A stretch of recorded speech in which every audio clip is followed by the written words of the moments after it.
The modern Planet of the Apes films have proudly embraced using CGI and digital effects to bring their ape characters to life, something that was once unthought of in a franchise known for its revolutionary practical effects and makeup. But could the modern movies one day return to its aesthetic roots? I'm here to give my thoughts. If you like what I do here and want to show your support, be sure to hit the like button on this video, subscribe to the channel, and hit that notification bell so that you can stay up to date on all things apes. Enjoy the video.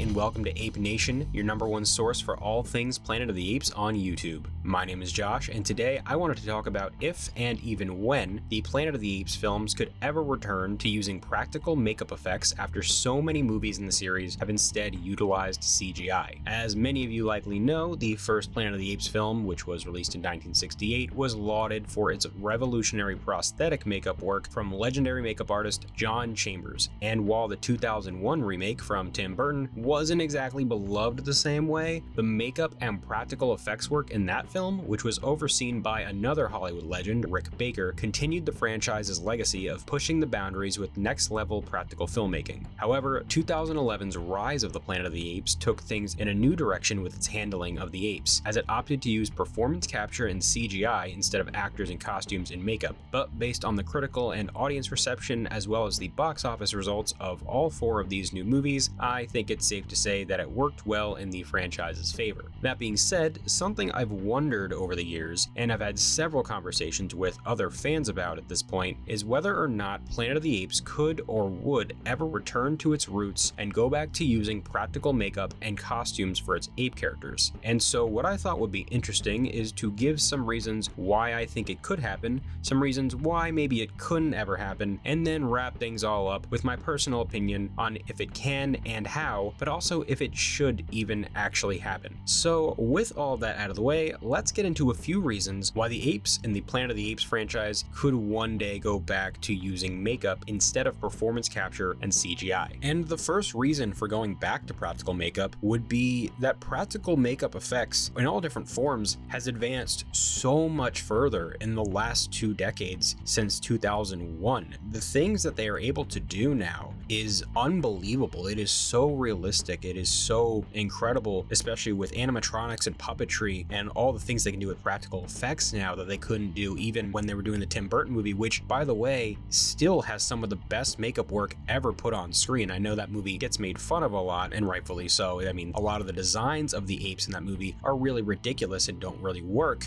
but the makeup itself is astonishing, and that's from a movie that's over 20 years old. Now you're talking 2024, 2025, and beyond. The things that are possible today are incredible and so much more realistic, and I really feel that the technology is now there, just like the technology is now there with the CGI, to do something in front of the camera, to put someone in an ape costume and have it be believable, have an audience member look at it and go, that looks like a real chimp, that looks like a real gorilla. I think it's possible. Aside from the fact that things have just advanced so much further, something we actually got to see is what happened during the marketing of Kingdom of the Planet of the Apes, which is what actually kind of convinced me that maybe it could work. We got to see apes on horses all over the world. We got to see men in chimp suits going around on horses marketing the movie. Now, of course, these did look like people in costumes, but the actual detail in the costumes, when you actually got to look up close and how well made they were and how well they worked on these people that were wearing them just for marketing, it was actually really intense the way they came off. It was actually really almost scary in a way how good it looked. The fact that it's so impressive just with marketing tells me they could do this. This is possible, because I thought those designs of something that was fun for viral marketing looked great, and to take that and really go all the way with it, put a little more money into it, put more time into it, put a bigger makeup effects artist behind it, you could have something that could really, once again, just like Tim Burton did with his movie and just like the original movie did with that entire series, change the game for what's possible with practical effects. And on top of all those reasons, I think another thing, and this is really just me speaking as a Planet of the Apes fan, but makeup and practical effects are part of what made this franchise so iconic. You don't have this franchise without the makeup of those original movies. The things that John Chambers did for that 1968 film, it's just unparalleled at its time, and it was so much of a game changer. And so I think that is just part of the DNA of the Planet of the Apes franchise and why it's so important to have it at least in some way be acknowledged. And one other final reason, and actually it's more of a timeline and more of a story reason, it would actually help in making it clear, at least if this were to happen in maybe movie number 7 or 8 or 9, somewhere down the line after this upcoming trilogy, but it would make it more clear to audiences that apes have fully evolved to be more human-like. Say they do a movie that takes place 1,000 years post-Kingdom, and that's much more closer to the original movie, it would make sense to change things, change the way the apes look. It would also allow the franchise to come full circle, returning to its roots. So those are the reasons that I think it would actually be a really great thing to return to practical effects, and why I think it's possible, why I think it could absolutely be done in this day and age to make a Planet of the Apes movie with people in suits, with makeup, with prosthetic work. I think it could work for all those reasons I just listed above. Now, that being said, I do also think there are some things that make it a bit hard to do practical effects and use makeup for the apes in the Planet of the Apes films, and the first one being the audience. I think when you look at modern audiences, especially younger audiences, and the trends in what they're interested in, what they're watching, what they like, what they don't like, what they respond positively and negatively to, people in makeup and costumes versus CGI characters that are designed to look much more realistic. Unfortunately, we just live in a world where one is accepted and embraced and the other is, for a large part, rejected. And I just don't see a world where audiences wouldn't think it's weird or silly, even if they got it looking really, really great, looking really realistic. And maybe I'm wrong, but I just feel like you would still have audiences looking at it and going, that's silly, why would I watch that? Why would I be wanting to take that seriously? Especially, like I said, younger audiences. Another reason is because, and kind of goes hand in hand with my first reason, is it wouldn't do as well financially. I think because of that rejection of the audience, because of the lack of interest from some of the people that love the new movies because of the performance capture and CGI and what they're able to do visually, I feel like maybe the audience might reject that, and that would lead to it not doing as well financially, which is a big motivator in how movies get made. And if that's going to be the case, that's a big reason why I don't think it could happen. It's very preventative,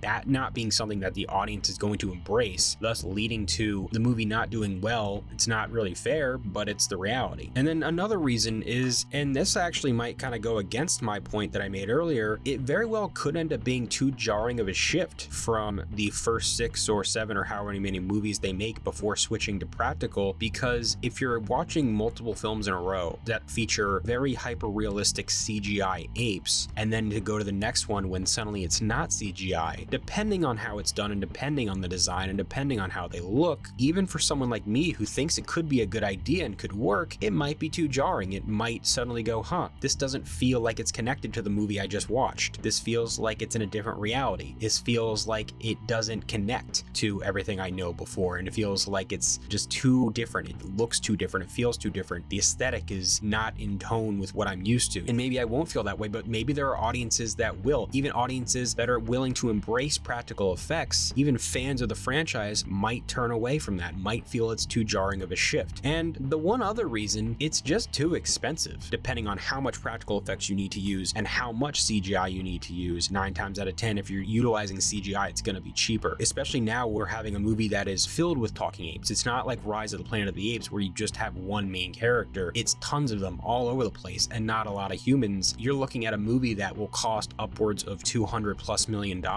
And unfortunately, this isn't a franchise that is able to make movies for $200 million and still make a profit. You have the exception to the rule with Dawn of the Planet of the Apes, but even that movie wasn't made for that much money. And that is this franchise's one thing it really needs to do in order to continue its success, is keep the budget at a reasonable level. Otherwise, it doesn't make sense for it to continue to be made, at least in the eyes of the studios. So those are some reasons why it can happen and why maybe it never will end up happening. Now, as for my personal opinion, what do I want? What do I think will ultimately happen down the line? Personally, I would love to see it happen in a later movie as things get closer to the original time frame. Like I said, maybe in trilogy number 3, there are multiple movies to get audiences more accustomed to it. Maybe in movie 1, you do a mix of CGI and practical. Maybe movie number 2, you do a little more practical, a little less CGI, and by movie number 3, it's all practical. practical apes for the final film. Maybe they do something like that. It's very possible. Or they could also just find a way to balance CGI and practical for later films. You have close-up shots using people in prosthetic makeup, but the background apes and wide-shot apes, action scenes being CGI, things like that. I think you could find a balance and make it work. That being said, I just don't see a world where this will ever happen, and really it just comes down to the financial side of things. Unfortunately, I think it's too costly to do. As much as I would love to see it happen, I think it would be great, and I think it would be a lot of fun to see them go back to that. I just don't see a modern 2024-25 movie can be made for $200+ million starring all practical prosthetic makeup wearing apes and be able to make its money back and actually be embraced and loved by audiences. Maybe I'm wrong, and I would love to be wrong, but I just don't see a world where that is going to be the case. This is Hollywood. This is the movie business. We've seen crazy things happen that we never thought we would get to see in the last 15 years as far as film is concerned. So never say never. I don't think it's 100% guaranteed that it won't happen, but if I had to put money on it, I'd say we're probably never going to see a practical effects leaning ape movie again. But I do still enjoy what we are getting now. I love the CGI. I think the performance capture stuff is fantastic. And while we may never get to see practical stuff again, I think what we are getting currently is just as good, and in some ways even better. But I want to know what you all think. Do you think that it's possible that we could ever see practical makeup used in the Planet of the Apes movies again? Do you think in a later trilogy, past Kingdom, they could find a way to work it in? Should they mix it with CGI like I suggested? Could they find another way to utilize it? Maybe they could find a way to bring the budget down. Maybe audiences would be more accepting of it. I want to know what you all have to say down in the comments below. Thank you so much for checking out today's video here on Ape Nation. If you liked this video, be sure to hit the like button, subscribe to the channel, and hit that notification bell so that you can stay up to date on all things apes. I'll catch you in the next one, so until then, goodbye.